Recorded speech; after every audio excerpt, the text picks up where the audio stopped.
Hi guys, you are welcome new love story channel पर, जहाँ पर आपको ऐसे लव स्टोरी लव स्टोरी मिलती रहेंगी। प्रीवियस पार्ट में आपने देखा रितिका ने खुशी के बारे में जॉली से पूछा था, पर जो जॉली था वो तो साफ साफ मना कर देता है कि मैं खुशी मैम के बारे में आपको कोई भी जानकारी नहीं दे सकता।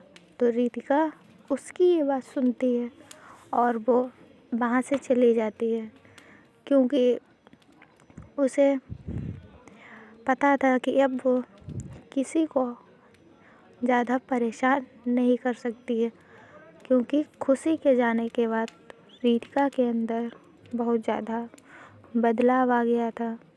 कहते हैं ना कि प्यार सभी को, इंसान को पूरी तरह से बदल देता है। वही रितिका के साथ हुआ था। तो रितिका बिना कुछ कहे वहाँ से उठकर चली जाती है और जो जॉली था वो वहीं पर खड़ा रह गया। वो कुछ देर तक सोचता रहा, फिर वो ऑफिस से बाहर निकला और अपना फ़ोन अपने पॉकेट से निकाला और अपने घर पर कॉल की और जॉली जो था वो उस टाइम बात तो कर रहा था, पर सड़क पर चलते हुए घर पर बात कर रहा था। बात करते हुए उसका ध्यान सामने आने वाले साधनों पर बिल्कुल नहीं था। वो बात करने में इतना बिजी था कि उसे आगे पीछे कुछ ध्यान ही नहीं था कि वो कहाँ पर चल रहा है, क्या कर रहा है। और इसी वजह से उसका एक्सीडेंट हो गया और वो सड़क पर गिर गया। उसका फ़ोन उससे बहुत दूर जाकर गिरा और फ़ोन जैसे ही गिरा उसके ऊपर से एक कार थी वो निकल गई, जिसकी वजह से उसका फ़ोन चकनाचूर हो गया। आसपास के लोगों ने जॉली को उठाकर हॉस्पिटल पहुंचा दिया। वो बिल्कुल खून से लथपथ था, बिल्कुल लाल। जो कपड़े पहने थे उसके सब रेड कलर के हो गए थे। लेकिन फ़ोन और कोई आईडी कार्ड ना होने के कारण कोई भी उसके घर पर खबर नहीं कर पाया। उसका फ़ोन तो चकनाचूर हो गया था, वो भी बहुत दूर जाकर टूटकर हुआ। तो जो लोग थे उसे हॉस्पिटल लेकर गए थे, उन्होंने उसके पास आईडी वगैरह चेक की, फ़ोन चेक किया और उसके पास तो कुछ था ही नहीं। अब रात का समय होता है, जॉली का फ़ोन नहीं लगा था और खुशी को बहुत ज़्यादा घबराहट हो रही थी, क्योंकि जिस टाइम जॉली का एक्सीडेंट हुआ था खुशी उससे बात कर रही थी। उसका दिल बैठा जा रहा था। वो नहीं चाहती थी कि उसकी वजह से जॉली किसी भी मुसीबत में पड़े या किसी भी तरह की उसे कोई दिक्कत हो। इसलिए हर पल उसके दिमाग में और दिल में सिर्फ जॉली का ख्याल आ रहा था। वो बहुत ज़्यादा डर गई थी और घबरा गई थी। रितिका जब रात को घर आई तो रोशनी ने उसे बताया कि जॉली अभी तक घर पर नहीं आया है। रितिका ने उसे फ़ोन लगाया, लेकिन फ़ोन नहीं लगा। अब रितिका सोचने लगी कि आखिर जॉली जा कहाँ सकता है। वो इतनी रात तक तो कभी बाहर नहीं रहता है। तभी उसके किसी आदमी ने आकर उसे बताया कि मैम, जॉली सर का एक्सीडेंट हुआ है और वो सिर्फ आपका नाम ले रहे हैं हॉस्पिटल में। वो आपसे कुछ बात करना चाह रहा है, वो आपको कुछ तो इम्पोर्टेंट है जो बताने की कोशिश कर रहा है। रितिका ये सुनती है, उसे उस टाइम सिर्फ खुशी का ख्याल आता है। उसे लगता है हो सकता है जोली उसे खुशी के बारे में कुछ बताने वाला हो। उसे ये तो नहीं पता था कि जोली का इतना ज़्यादा डेंजर वाला एक्सीडेंट हो गया है। तो वो अपनी कार की उठाती है और जल्दी से हॉस्पिटल आ जाती है। तो देखती है कि जो जोली है बहुत ज़्यादा उसके चोट आई थी। डॉक्टर ने जोली को बोलने से मना किया हुआ था, फिर भी रितिका को सामने देखकर जोली बोलने की कोशिश करने लगा। जोली ने कहा, मैम खुशी मैम खुशी मैम। तभी डॉक्टर फिर बोला, देखिए अगर ये चुप नहीं रहे तो इनकी जान भी जा सकती है।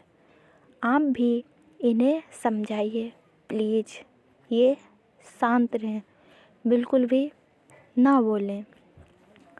रितिका ने जोली को चुप रहने का इशारा किया और वो बाहर आ गई।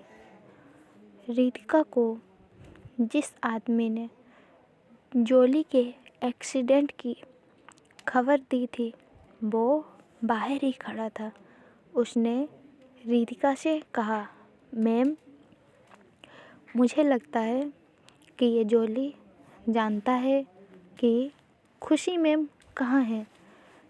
इसी ने रितिका ने आदमी को बीच में हाथ आगे करके रोक दिया और बोली, जानती हूँ, बस दुआ करो कि इसे कुछ ना हो, सिर्फ मेरी खुशी के लिए। अगर उसे ऐसा कुछ भी पता चला कि जोली का एक्सीडेंट हो गया है, वो इतनी मासूम है, वो पता नहीं अपना क्या हाल करेगी ये सब सुनकर। और बस रितिका को अब खुशी से मिलना था, वो तो उसी का इंतज़ार कर रही थी। इधर जोली का इलाज तो चल रहा था और उधर खुशी और जो जोली की फैमिली वाले थे वो सब बहुत ज़्यादा परेशान थे, क्योंकि जोली का फ़ोन नहीं लग रहा था। तो कोई भी हो परेशान तो हो ही जाएगा। गौरी इधर उधर चक्कर काट रही थी। जोली के बाद वही थी जो उस घर को संभाले हुए थी, जो सभी का ख्याल रखती थी और सभी की केयर भी करती थी। इसलिए वो सबसे ज़्यादा परेशान थी। वही खुशी उससे भी ज़्यादा परेशान थी, लेकिन वो किसी को ये बता भी नहीं सकती थी कि उसी की वजह से जोली किसी मुसीबत में पड़ा है। खुशी यही सोच रही थी कि हो सकता है रितिका ने ही जोली के साथ कुछ किया होगा या करवाया होगा, इसलिए खुशी बहुत ज़्यादा परेशान थी। और अब वो वापस जाने की सोच रही थी। खुशी को यही लग रहा था अगर जोली के साथ कुछ भी बुरा हुआ होगा तो वो रितिका ही करवाएगी, क्योंकि रितिका खुशी के बारे में पता करना चाहती थी। खुशी दादाजी और दादी जी के पास बैठ गई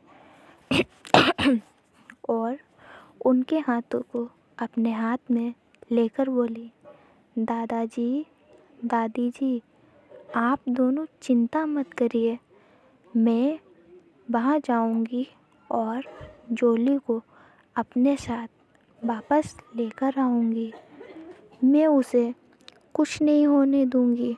वो मेरा छोटा भाई है। पूरी दुनिया से मैं उसके लिए लड़ जाऊँगी, सिर्फ उसके लिए। उसने मेरी जो हेल्प की है, अब ज़िंदगी भर मैं उसकी हेल्प करूँगी, क्योंकि जब मेरे पास कोई नहीं था तब जोली ने मुझे संभाला। आप लोग मुझे मिले जो मुझे अपनों से भी ज़्यादा मेरी केयर करते हैं, मुझसे प्यार करते हैं, बिना किसी स्वार्थ के। मेरे माँ पापा के जाने के बाद शायद किसी ने मुझे इस तरह से नहीं चाहा। मनन भैया थे वो, और रोशनी दी। उसके बाद अब आप लोगों से मुझे इस तरह का प्यार मिल रहा है, तो मैं इसके लिए कुछ भी कर सकती हूँ, किसी से भी लड़ सकती हूँ। पर दादी और दादू, मैं जोली को वापस लेकर आऊँगी, चाहे कुछ भी हो जाए, कोई मेरे साथ कुछ भी करे। मैं जोली को कोई भी सज़ा भुगतने नहीं दूँगी। दादी, आपको मुझ पर विश्वास रखना होगा। और खुशी की आंखों से ये सब कहते कहते आंसू निकल जाते हैं। तो जो दादी जी और दादू थे, वो दादी उसके आंसू पोंछती हैं और उसके सिर पर हाथ रखती हैं, कहती हैं, बेटा ऐसे ही हमेशा खुश रहना, जैसा तुम्हारा नाम है वैसे ही खुश रहना, तुम्हारी ज़िंदगी में कोई तकलीफ़ ना आए। मैंने बहुत तरह के लोग देखे, पर तुम्हारी तरह नहीं। तब खुशी उठी और बाहर आते हुए मन ही मन बोली, जोली ने मेरा साथ तब दिया था जब मेरे पास कोई नहीं था, और मैं अपनी वजह से उसे या उसके परिवार को कोई हानि नहीं पहुंचने दूंगी। मेरी वजह से उन लोगों के साथ कुछ भी बुरा नहीं होगा। मैं अपनी पूरी जी जान लगा दूंगी। उस जल्लाद रीतिका से तो मैं जोली को बचाकर वापस लेकर आऊँगी। फिर चाहे वो मेरे साथ कुछ भी करे, मुझे अपनी परवाह नहीं है। मुझे तो बस मेरे छोटे भाई जोली की चिंता हो रही है। पता नहीं उसके साथ कैसा बिहेव हो रहा होगा।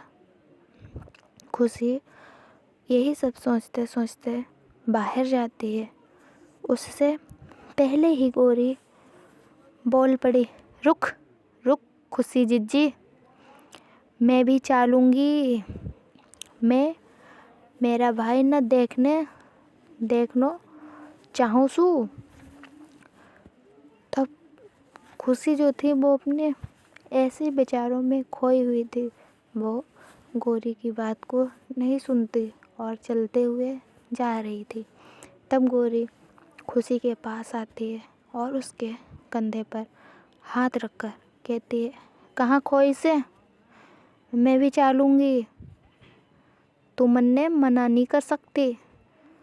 मैं मेरा भाई ना देखना चाहूँ सू, समझी खुशी जिज्जे। खुशी कहती है, नहीं गोरी नहीं, वो शहर तेरे लिए नहीं है।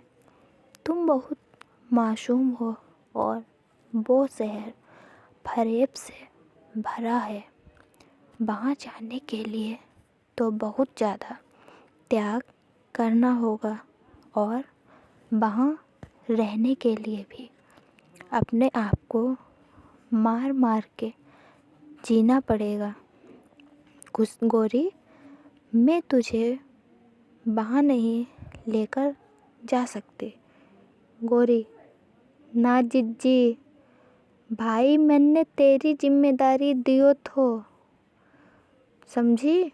और अब जब तू जा रही सा तो मैं तन्ने अकेली न जान दे सकूं, मैं भी चलूँगी तेरे साथ।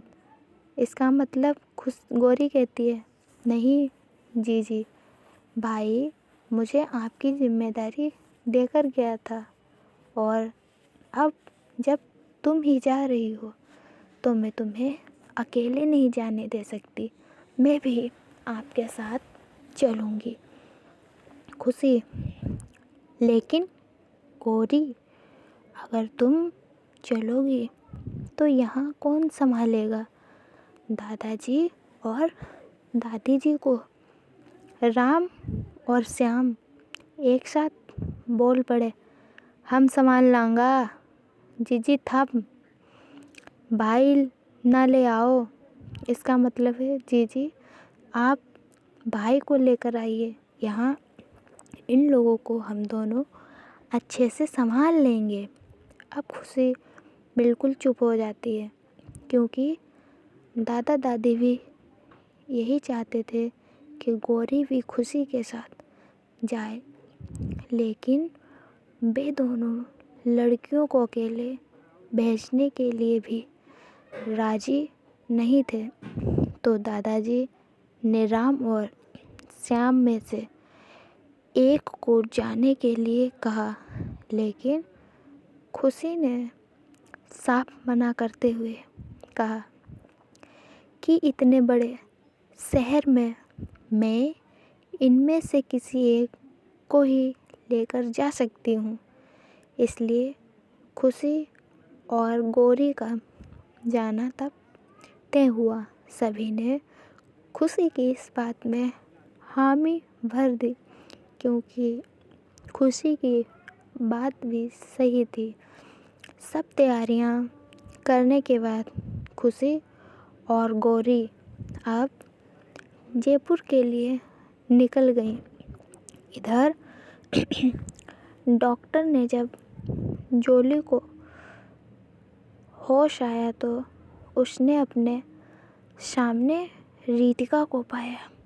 रितिका जोली को ही देख रही थी। रितिका के चेहरे से ऐसा लग रहा था मानो वो अभी जोली को उठाकर कहेगी कि जब उसने ही खुशी को यहाँ से बाहर भेजा था तो बताया क्यों नहीं। लेकिन रितिका ने कुछ नहीं कहा। जोली जो सोच रहा था वो बिल्कुल उसके अपोजिट थी। वो वहाँ पर शांति से खड़े होकर सिर्फ जोली के फेस को देख रही थी। तो जोली ही धीरे से बोल पड़ा, मुझे लगा कि मैं आपको कुछ बताए बिना ही मर जाऊंगा मैम, लेकिन अब मैं आपको बताना चाहता हूँ कि खुशी मैम कहाँ हैं और वो कैसी हैं। मैम को मैंने ही। जोली आगे कुछ बोलता तभी रितिका ने कहा, मैं जानती हूँ कि तुमने ही खुशी को यहाँ से दूर किया है, लेकिन अब मैं नहीं चाहती कि वो यहाँ वापस आए क्योंकि मैं उसके बिना जीना सीख चुकी हूँ। इसलिए अब वो जहाँ है वहीं रहे तो अच्छा है। जोली जी, वो भी यहाँ नहीं आना चाहती हैं। रितिका ने जोली को बिना किसी भाव के देखा। वो तो बस अपने आप को तसल्ली देने के लिए ही बोल रही थी कि, लेकिन आज भी वो दिल से चाहती थी कि खुशी उसके पास आए, वापस आ जाए और वो खुशी से खुद के किए की माफ़ी मांग सके, लेकिन बाहर से वो सबको बहुत ही ज़्यादा स्ट्रॉन्ग दिखा रही थी और अंदर उसकी क्या हालत थी वो तो सिर्फ वही जानती है। इसलिए रितिका आगे कुछ नहीं बोली और जाने लगी। तभी जॉली बोला, मैम वो मेरा फ़ोन कहीं गिर गया है और जब एक्सीडेंट हुआ तब मैं खुशी मैम से ही फ़ोन पर बात कर रहा था और क्या आप मुझे अपना फ़ोन दे देंगे? वो परेशान हो रही होंगी और आप तो जानते ही हैं कि वो छोटी सी बात पर ही कितना परेशान हो उठती हैं। मैं घर पर बता दूं कि मैं बिल्कुल ठीक हूँ, वो सब मेरे लिए टेंशन ना करें। खुशी का नाम सुनते ही रितिका का दिल फिर से बहुत ही ज़ोरों से धड़कने लगा। उसने हामी भरी और अपना फ़ोन निकाल कर कहा, नंबर बोलो। जॉली ने नंबर बताया तो रितिका ने कॉल लगा दी। जैसे जैसे रिंग जा रही थी वैसे वैसे रितिका का जो दिल था जोरों से धड़क रहा था, बहुत ही ज़्यादा तेज। उसने अपने दिल ने एक पल में कल्पना जो इमेजिन था कर ली कि अगर खुशी ही फ़ोन उठाएगी और जब वो हेलो बोलेगी तो वो आगे क्या बोलेगी। कमेंट कीजिए प्लीज़। लास्ट वाले पार्ट में आप लोगों ने अच्छे से कमेंट नहीं किया। Okay bye, good night. अगर आपको ये पार्ट सच में अच्छा लगा हो या आपने एंजॉय किया हो तो लाइक कमेंट एंड सब्सक्राइब कीजिए। इससे भी बेहतर स्टोरीज है मेरे पास।